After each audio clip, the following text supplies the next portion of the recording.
আসসালামু আলাইকুম। আপনারা সবাই কেমন আছেন? আশা করি সবাই ভালো আছেন। আজকে আমাদের খাসিগুলো জবাই হবে।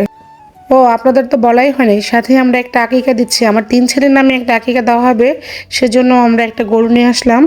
তো আমি চাচ্ছি আমাদের খাসি আর গরুগুলো একসাথে জবাই করা হোক। আজ ঈদের দ্বিতীয় দিন। আপনার ভাই একটা গরু নিয়ে আসছে আমার ছেলেদের জন্য আকিকা দেওয়ার জন্য। সেই গরুটা এখন আপনারা একটু দেখেন।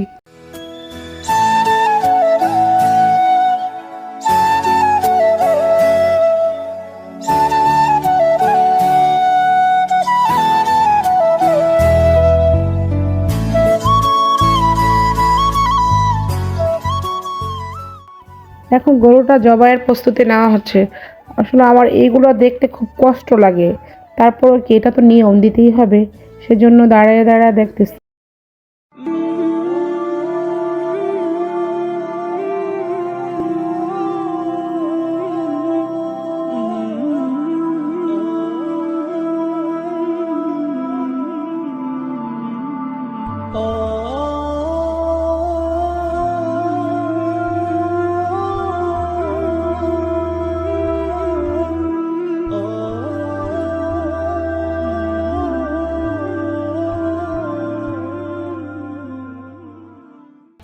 গরু এবং খাসিগুলো জবাই করা শেষ, কাটাকাটিও শুরু হয়ে গেছে।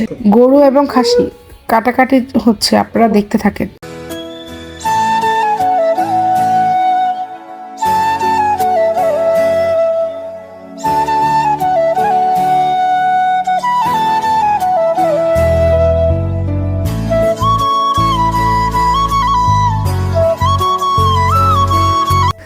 আজ আমাদের এখানে বৃষ্টি হচ্ছে, তাই গরুর গোস্তগুলো রুমের মধ্যে নিয়ে আসছে। আমাদের নিচে একটা ফ্ল্যাট খালি ছিল, তো সেখানে গোস্তগুলো কাটা হচ্ছে। এখন আপনারা পাশেই থাকেন।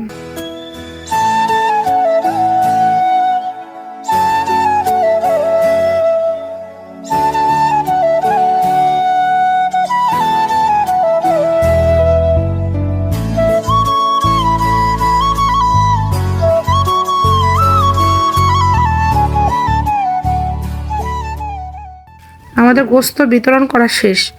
গতকালের গোস্তগুলো রান্না করছি, সেগুলো এখন গরম করা হচ্ছে। তো সারাদিন তো খুব ব্যস্ত ছিলাম, এগুলো গরম করা হয়নি। এখন একটু গরম করে নিচ্ছে। যে গরম পড়ছে, বৃষ্টি হচ্ছে তো কি হয়েছে, কিন্তু প্রচণ্ড গরমের চাপ। এখন যদি গোস্তগুলো গরম না করি তাহলে তো নষ্ট হয়ে যাবে। আর এগুলো হচ্ছে যে আকিকা দেওয়ার গোস্তগুলো রান্না করলাম একটু।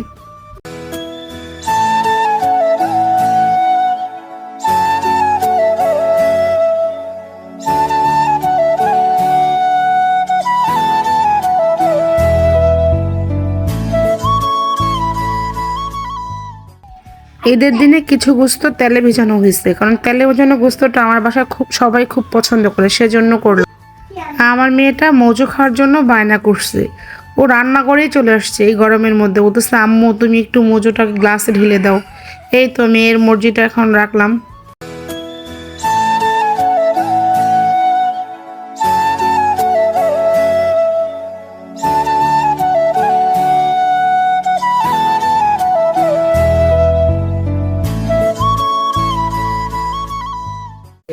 গোস্ত গরম শেষ। এখন রাতে সবাই বলতেছে রুটি খাবে। রেস্টুরেন্ট থেকে রুটি আনা হয়েছে। এখন সবাই রুটি খাওয়ার জন্য প্রস্তুতি নিচ্ছে।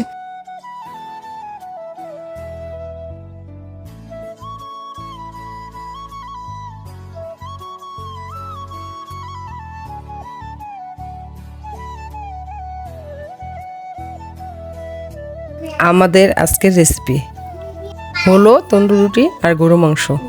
তুমি কয়টা খাবা? দেখা যাক কয়টা খাই, এতগুলো তো খেতে পারবো না। রান্নাঘরের কাজ প্রায় শেষ পর্যায়ে। এখন ওই যে পাতিলগুলো পরিষ্কার করতেছি। রান্নার শেষে পাতিলগুলো নোংরা দেখা যায়, পরিষ্কার করলে দেখতেও সুন্দর লাগে। তাই সব সময় আমি রান্নার শেষে পাতিলগুলো পরিষ্কার করে ফেলি। এই তো তেলে ভেজানো মাংসগুলো আবার গরম করতেছি, কারণ পাতিলটা চেঞ্জ করছি তো তাই। মাংস গরম করা সবগুলাই শেষ। এখন হচ্ছে গরম তো অনেক, সেজন্য ফ্যানের নিচে রাখার ব্যবস্থা করতেছি। পাশের রুমেই নিয়ে আসছি। সাথে আমার ছোট বোনও আমাকে হেল্প করতেছে আমার কাজে। এই তো সব গোস্তগুলো এখানে নিয়ে আসলাম ফ্যানের নিচে, যেন ভালো থাকে। এই তো তেলে ভেজানো গোস্তটাও এখন গরম হয়ে গেছে। আজকে রাতের জন্য আমার রান্নাঘরে কাজ শেষ, আমি খুবই ক্লান্ত। এখন এই আজকের জন্য রান্নাঘর থেকে বিদায় নিই। ভিডিওটা লাইক করে দিবেন। আজকের জন্য এখানে, আল্লাহ হাফেজ, বাই বাই।